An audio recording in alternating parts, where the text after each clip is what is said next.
아멘. 감사합니다. 오늘 우리 하나님께서 주시는 말씀 함께 보시겠습니다. 마태복음 21장 28절부터 32절까지의 말씀입니다. 하나님께서 우리에게 주시는 말씀 마태복음 21장 28절부터 32절. 저와 여러분이 한 절씩 교독하고 마지막 절 합독합니다. 제가 먼저 읽습니다. 그러나 너희 생각에는 어떠하냐? 어떤 사람에게 두 아들이 있는데 맏아들에게 가서 이르되 예, 오늘 포도원에 가서 일을 하라 하니 둘째 아들에게 가서 또 그와 같이 말하니 대답하여 이르되 실소이다 하였다가 그 후에 뉘우치고 갔으니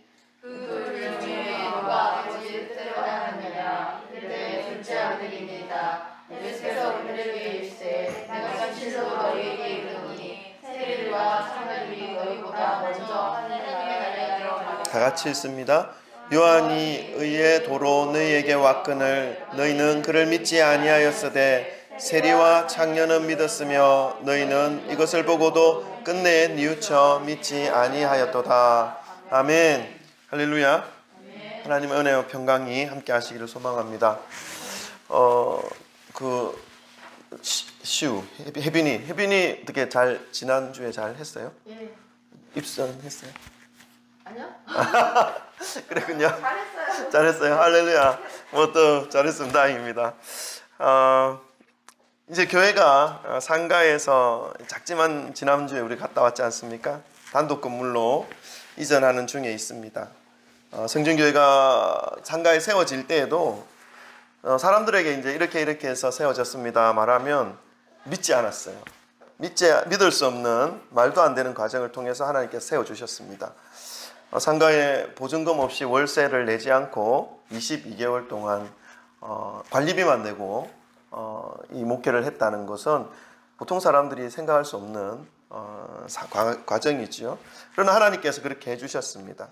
그리고 또 이제 단독 건물로 옮겨가는 과정 속에서도 우리가 뭐 아시다시피 우리 형편을 다 알지 않습니까, 여러분?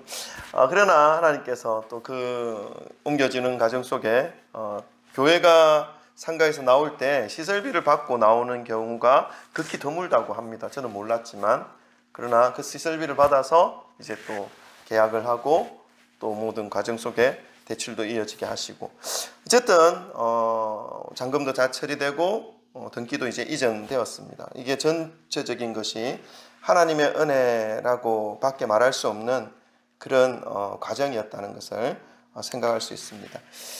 그저 저와 여러분이 할 수 있는 것은 그리고 해야만 하는 것은 그냥 한 마음으로 기도하고 같은 마음으로 주님이 행하시는 놀라운 일들을 그냥 찬양하는 그 일밖에 없다는 것을 다시 한번 깨닫습니다. 이 과정을 통해서 더욱 하나님의 마음을 알아가시는 그런 우리 귀한 성도님들 되시기를 소망합니다. 아멘. 마태복음 이제 21장에는 예수님께서 예루살렘으로 입성하시는 모습이 기록되어져 있습니다. 죄로 인해서 죽을 수밖에 없었던 인간들을 위해서 십자가를 지시기 위해서 예수님께서 이제 예루살렘으로 들어가시는 모습이지요. 예루살렘으로 들어가신 예수님께서 그 예루살렘에서 일주일 동안 많은 일들을 하셨습니다. 그런데 그 일주일 동안 그 많은 일들 중에 가장 먼저 하신 일이 있었지요. 오늘 성경 말씀, 본문 말씀 이후에 21장을 읽어보시면 예루살렘을 입성하신 이후에 예수님께서 하신 일들이 기록되어져 있는데 그것은 뭐냐면 성전을 청소하는 일이었습니다. 예루살렘 성전에 가서 강도의 구렬이 되어져 있었던 그 성전을 엎으셔서 정화하시는 그런 일들을 하신 것이죠. 왜 그랬습니까? 하나님을 예배할 처소인 교회에서 성전에서 온갖 세상적인 행위들이 다 표현되어져 있고 이루어지고 있는 모습을 예수님은 보신 것입니다. 절기가 되고 명절이 되면 전 세계에 흩어져 있었던 유대인들이 예루살렘에 모입니다. 하나님께 예배드리고 하나님께 제사드리기 위해서이죠. 근데 거리가 먼 곳에서 제사드릴 양을, 제사드릴 소를, 제사드릴 염소를 가지고 오는 것이 쉬운 일이 아니었습니다. 멀리 있다면 더 그랬죠. 그래서 이 성전에서 성전뜰 바깥에서 거래하는 것들이 일어났죠. 뭐 양도 팔고 비둘기도 팔고 뭐 농작물도 팔고 제사 드리기 위해서. 그런데 그냥 파는 것이 아니라 아주 고가로 파는 것이죠. 매점 매석이 이루어진 것입니다. 그 자리를 따내기 위해서 대제사장들 그리고 성전의 관료들에게 뒷돈을 주기도 하고 또 그것을 메우기 위해서는 또 다른 이익을 그 재물에 붙여서 또 돈을 받아야 되는 그런 일들이 계속 이루어지고 뒷거래가 이루어지고 또 옳지 못한 거래들이 이루어지는 그 모습들이 그 예루살렘 성전 주위에서 공공연하게 일어났던 시대의 상황들을 우리가 생각해 본다면 예수님이 그것을 보고 가만히 있을 수가 없었던 것이죠. 뒷거래 뒤에 나타나는 미움과 시기와 아첨과 그리고 권력을 행사하는 것과 여호와께 제사 드릴 그것을 통해서 자신들의 불을 성취하려고 하는 그런 권력자들의 부정부패들을 보면서 예수님은 견딜 수가 없었습니다. 또한 대제사장과 백성들의 그 장로들과 유대인들 사이에 너무나도 당연하게 존재하고 있었던 이 편의주의, 인본주의, 물질주의 이러한 것들을 보시면서 예수님께서 성전을 청소하시는 일을 하신 것입니다. 기도하는 집으로 일컬음을 받아야 할 성전이 강도의 소굴이 되어 버린 것에 대해서 예수님은 안타까워하셨던 것이지요. 여러분, 오늘날 우리 교회들에게, 우리 성진교회에 예수님이 오신다면 어떻게 하시겠습니까? 뒤엎으실 그런 부분들이 혹시 없습니까? 성진교회가 오직 말씀과 기도로 세워지는 것이 바로 성전을 청소하신 예수님의 뜻을 따르는 것이라는 것을 여러분 기억하시기를 바랍니다. 그래서 오늘 성전 청소의 그 의미를 오늘날 더욱 깊이 되새기는 저와 여러분 되시기를 주님의 이름으로 축원합니다. 이렇게 우리가 성전을 짓고 하는 이것이 성전이 아니라 바로 나 자신의 몸, 나 자신의 그 삶이 바로 성전이라는 것을, 성령이 거하시는 성전이라는 것을 여러분 기억하신다면 나의 삶 역시 예수님이 무엇을 소망하실까? 나의 삶 가운데. 그래서 생각하면서 오늘 성전 청소하신 예수님의 모습들을 기억하며 살아갈 필요가 있다는 것이죠. 자, 예수님께서 이 성전을 청소하시면서 교회의 회복과 동시에 이 변질된 종교 지도자들의 그 악한 모습들을, 그 행위들을 덜추어내셨습니다. 그러나 대제사장들과 백성들의 장로들은 어떻게 했습니까? 회개하지 않았습니다. 오히려 자신들의 그 패부, 자신들이 그 감추고 있었던 그 은밀한 죄악들을 덜추어내신 예수님에 대하여 회개하기는커녕 오히려 더 적개심을 가지고 어떻게 하면 저를 없앨 수 있을까?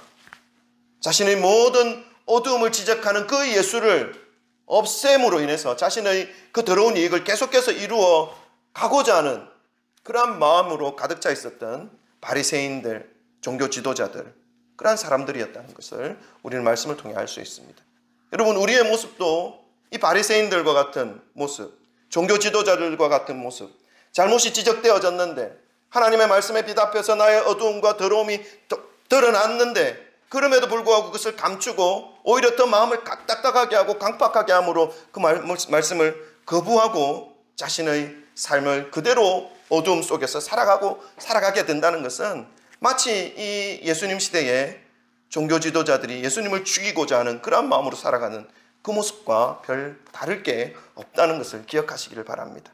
그래서 말씀이 주어질 때에, 그 말씀으로 인해 찔림이 일어날 때에 자신의 죄악에서 벗어나는 것이, 그 말씀을 의지해서 다시 새로운 삶으로 발걸음을 옮기는 것이 우리가 취하여야 할 가장 지혜로운 모습이라는 것을 좀 기억하시기를 소망합니다. 아멘. 진리 앞에서 자신을 철저히 감추면서 사람들 앞에서 오히려 자신들이 진리를 더 잘 따르는 것처럼 위장하면서 살아가는 이 바리새인들을 비롯한 이 종교 지도자들, 그러면서도 선택받은 사람이라 생각하면서 마치 천국이 자신들의 것인 것처럼 착각하며 살아가는 이 사람들에게 예수님은 오늘 두 아들에 대한 말씀을 하십니다.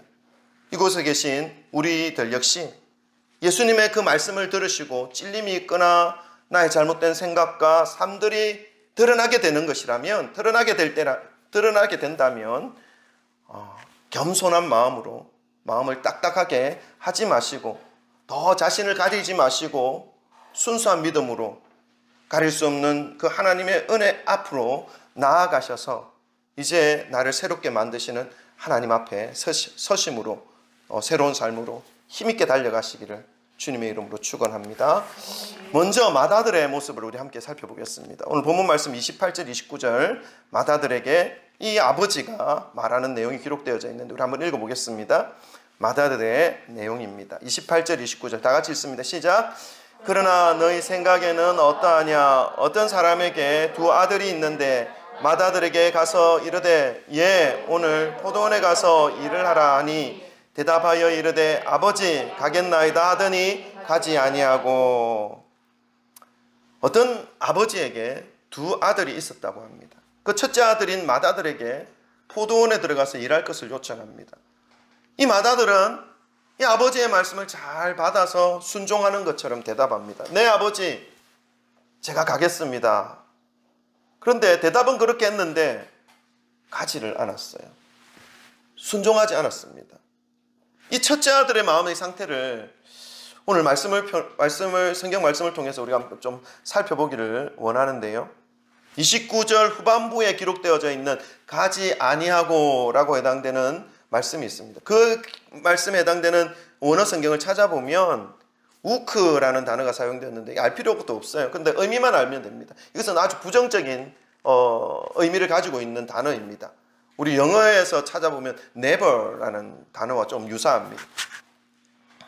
단정적으로 아니다, 결코 아니다 라는 의미를 가지고 있는 단어가 바로 이 우크인데요. 이 우크에 해당되는 단어의 뜻을 생각하면서 이 맏아들의 마음의 상태를 우리가 생각해 본다면 어떤 상태였냐라고 생각할 수 있냐면 이해할 수 있냐면 말만 해놓고 단호하게 불순종하였다라는 그런 의미가 그 우크 안에 포함되어 있는 의미입니다. 아예 처음부터 순종하려고 하는 마음이 없었던 맏아들의 모습이었다는 것을 우리는 말씀을 통해서 깨달을 수 있습니다. 겉으로는 순종하는 것처럼 말하고 살아가지만 결코 순종하고자 하는 마음이 없었다는 것이죠. 그래서 어떻게 다르게 생각해 본다면 순종할 이유가 없었던 것을 알 수 있습니다. 순종으로 인해서 부어지는 아버지의 말씀에 순종했을 때에 부어지는 아버지로부터 흘러오는 그 은혜에 대한 영적인 축복에 대한 마음과 믿음보다는 다른 것에 더 큰 관심을 가지고 있었던 이 큰아들의 모습이었다는 것을 우리가 알 수 있는 것이죠. 영적인 축복에 대한 관심 대신 다른 어떤 것에 대하여 더 많은 마음, 더 많은 관심들을 가지고 있었던 것이 이 큰아들의 마음의 상태였던 것입니다. 이러한 모습이 바로 이 땅에서 모든 것들을 손에 움켜쥐고 살아가고 있지만, 그리고 종교성으로 철저히 자신들을 포장하고 아름답게 가리고 있는 그런 모습을 하고 살아가고 있지만, 대제사장들과 바리새인들, 유대인들의 모습이 바로 그러한 모습이었지만, 이 큰아들의 모습처럼 겉으로는 순종하는 듯한 모습으로 살아가고 있지만 실상 그들의 삶을 살펴본다면 순종과는 전혀 상관없는 삶을 살아가고 있는 모습을 예수님은 이 큰아들에 대한 비유의 말씀을 하시면서 이들에게 회개의 말씀을 지금 전하고 있는 것이죠. 회개를 촉구하고 있는 예수님의 말씀이라는 것을 이들이 깨달아야 될 텐데 오히려 이들의 마음은 더 딱딱하고 굳어져가는 그러한 모습의 상태를 보여주고 있습니다. 사랑하는 성도 여러분, 이 말씀이 예수님 당시에 유대인들에게만 해당되는 말씀이 아님을 기억하시기 바랍니다. 입술로는 믿음을 말하면서도 순종과는 거리가 먼 삶을 살아가고 있는 오늘날의 그리스도인들이 얼마나 많은지 우리는 우리 스스로를 한번 되돌아볼 필요가 있습니다. 이게 쉽지 않습니다. 우리의 스스로를 되돌아보는 것조차도 사실은 쉽지 않습니다. 왜냐하면 세상은 그렇게 말하지 않거든요. 일주일에 교회 딱 한 번 와서 하나님의 말씀으로 인해서 내 삶을 되돌아보시기 바랍니다. 내가 세상에 속하여 있는지 하나님의 말씀을 따라서 조금씩 따라가고 있는 것인지를 되돌아보시기를 바랍니다. 이렇게 말을 해도 우리가 진정으로 우리의 잘못된 행실을 고치고 회개하는 삶으로 살아가기가 쉽지 않다는 것입니다. 왜요? 세상 속에 일주일 동안 살아가기 때문에. 그래서 우리가 일주일 동안 살면서 말씀 앞으로 나오는 삶이 너무너무 중요한 거예요. 우리가 교회를 이제 단정하게 세우고 좀 마무리되면 또 좀 더 자주 교회에서 뵀으면 좋겠어요. 아멘.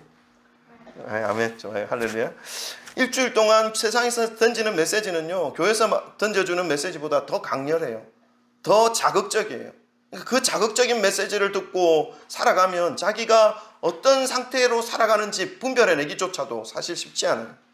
교회에 와서 하나님의 말씀을 받고 내가 이렇게 살면 되지 않는 것처럼 느껴지는 그 마음이 있다면 다시 한번 말씀 앞으로 더 가까이 가서 자신의 삶을 되돌아보시는 그런 시간을 가지기를 바랍니다. 그리고 하나님 주시는 그 힘으로 이제 말씀에 더 가까이 갈 수 있는 발걸음을 옮겨서 말씀 가운데로 들어갈 수 있는 그런 결단까지 보여주시고, 그렇게 한다면 하나님께서 삶을 새롭게 빚어주실 거라 믿습니다. 아멘.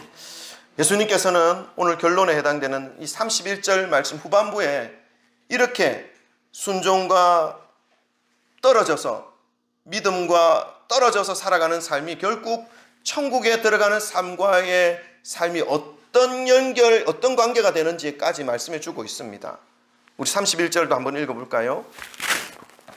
31절 다 같이 함께 읽겠습니다. 시작. 그 둘 중 누가 아버지의 뜻대로 하였느냐? 이르되 둘째 아들이니이다. 예수께서 그들에게 이르시되 내가 진실로 너희에게 이르노니 세리와 창녀들이 너희보다 먼저 하나님의 나라에 들어가리라. 아멘. 말만 하고 순종하지 않는 삶으로는 천국에 들어가기가 쉽지 않다 말씀합니다. 세리와 창녀, 그들이 먼저 하나님에 들어갈 것이라고 예수님은 분명하게 바리새인들에게, 종교 지도자들에게 말씀하고 있는 것이죠. 종교적 의식에 사로잡혀 있는 이 유대인들에게 지금 그 모습으로는 결코 천국이 너희들의 것이 아니다라는 것을 말씀하고 있습니다. 자기들은 생각하죠. 나는 당연히 천국 갈 것이다 라고 생각하면 살아가는 것입니다. 그러나 예수님은 순종과 상관없는 삶을 살아가고 있는 그 종교성으로 포장되어 있는 너희들에게 천국이 허락되어지지 않았다, 천국이 들어갈 것이라고 생각하는 것이 옳지 않다라고 말씀하고 있습니다. 그와는 반대로 세리와 창녀들이 너희들보다 먼저 더 천국에 갈 것이다 라는 것을 말씀하는 것입니다. 왜 예수님이 이렇게 말씀하셨을까요? 오늘 본문 말씀에서 계속 살펴본다면 그 이유를 알 수 있을 것입니다. 저와 여러분의 모습 역시 스스로 돌아보게 하는 말씀이죠. 말뿐이 아닌 진실된 행함의 믿음으로 이 천국의 그 삶과 이어지는 삶을 살아갈 수 있다는 것을 예수님은 말씀하고 있는 것입니다. 여러분, 이 땅에 살아가지만 말씀에 순종함으로 행함이 따르는 그 믿음으로 천국과 이어지는 삶을 살아가시기를 주님의 이름으로 축원합니다. 아멘. 두 번째 우리가 살펴볼 것은요, 둘째 아들의 모습입니다. 30절 말씀 우리 한번 읽어볼까요? 본문 말씀 30절입니다. 다 같이 읽습니다. 시작. 둘째 아들에게 가서 또 그와 같이 말하니 대답하여 이르되 실소이다 하였다가 그 후에 뉘우치고 갔으니. 아멘. 이 아버지는 이 둘째 아들에게도 동일한 요청을 합니다. 얘야, 오늘 포도원에 가서 일 좀 할 수 있겠니? 묻습니다. 요청하죠. 이 둘째 아들은 아버지 싫어요, 단호하게 말합니다.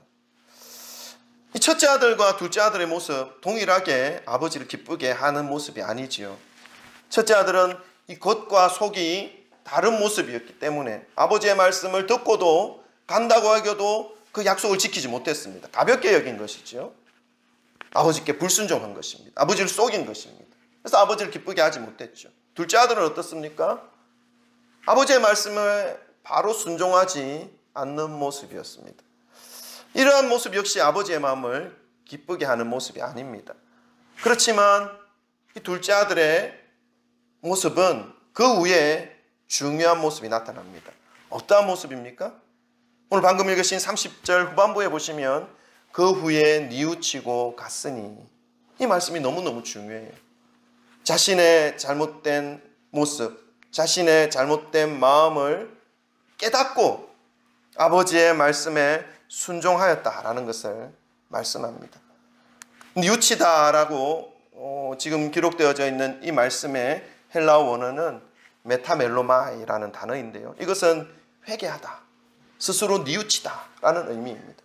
그러니까 이 둘째 아들이 자신의 마음으로부터 진심으로 뉘우쳤다고 하는 것을 이 메타멜로마이라고 하는 이 단어 속에서 우리는 얻을 수 있습니다.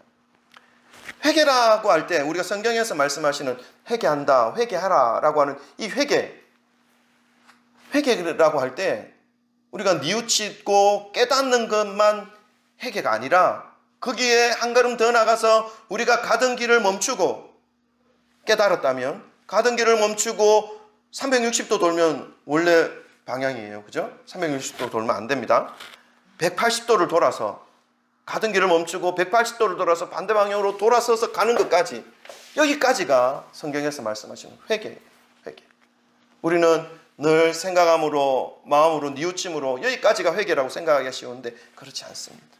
가던 길을 멈추고 180도를 돌아서 그 길이 잘못되어진 길이라면 돌아서 오는 것이 회개라는 것이죠.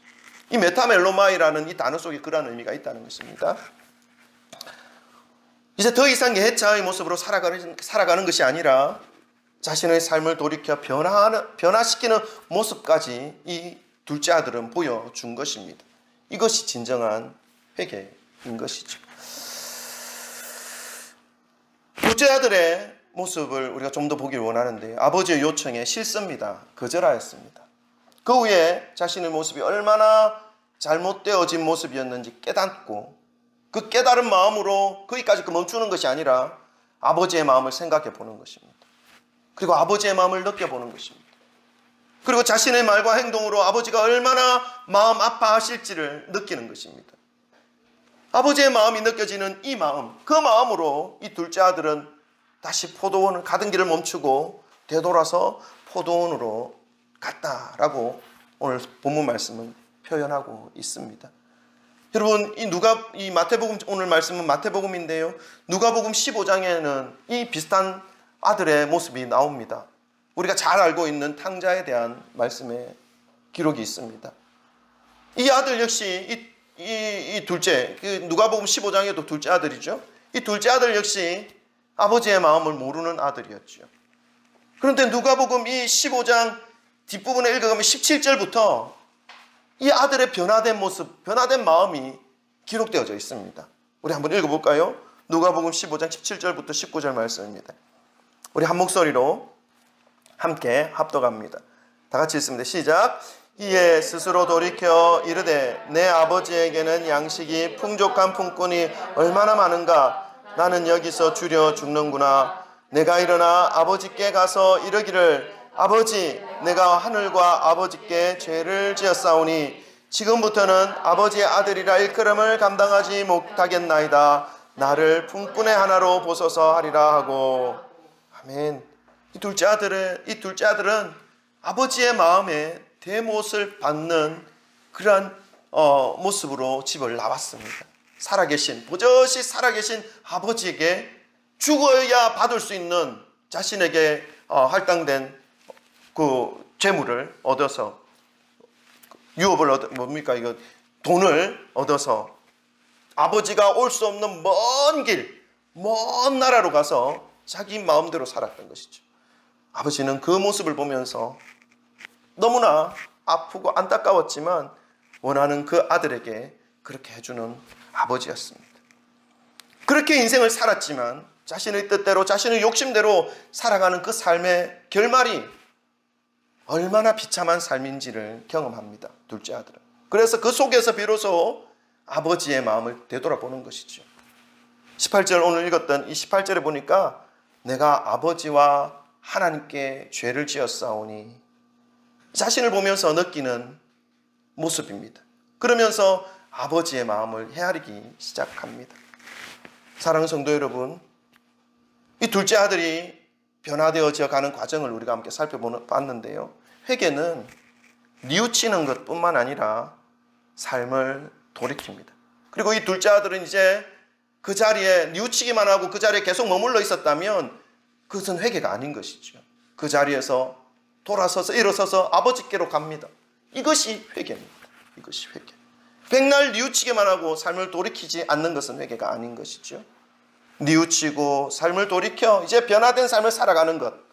그래서 그 삶이 계속해서 지속되어지게 하는 것. 여러분, 우리의 삶이 회개가 되고 하나님께로 더 가까이 갈 수 있게 하는, 지속되게 하는 마음이 있습니다. 그 어떤 마음으로 그렇게 할 수 있는 것입니까? 우리의 생각으로요? 아니요.